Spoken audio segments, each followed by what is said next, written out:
For Gaza's most vulnerable, access to electricity is literally a matter of life and death. And it's never been felt more than now.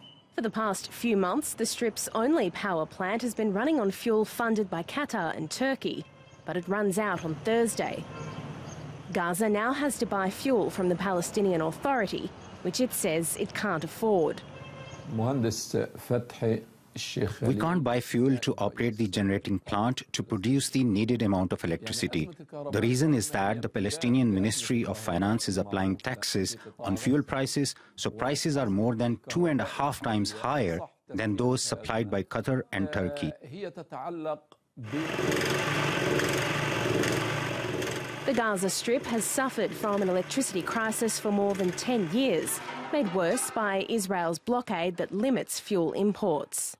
Its 2 million residents need around 600 megawatts of electricity every day, but the power plant, assisted by Egyptian and Israeli supplies, can't even provide half of that. If supplies stop, many stand to lose their livelihoods. Of course, our work will be difficult. We won't be able to deliver our service to our customers. We are using big machines in our maintenance work here, and they consume a huge amount of electricity. Recently, Gaza suffered its worst electricity shortage in years, where homes had power for only around 3 hours a day.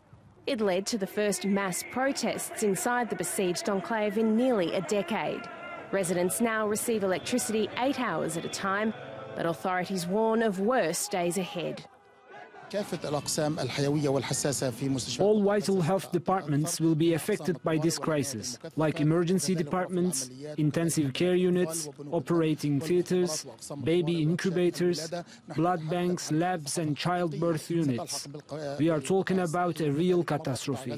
The Palestinian Authority says it has no choice but to charge the taxes because it has its own financial worries. It's been in talks with Gaza's ruling Hamas party for months to try and end the crisis, but hopes for a solution have less current than the Strip's power grids.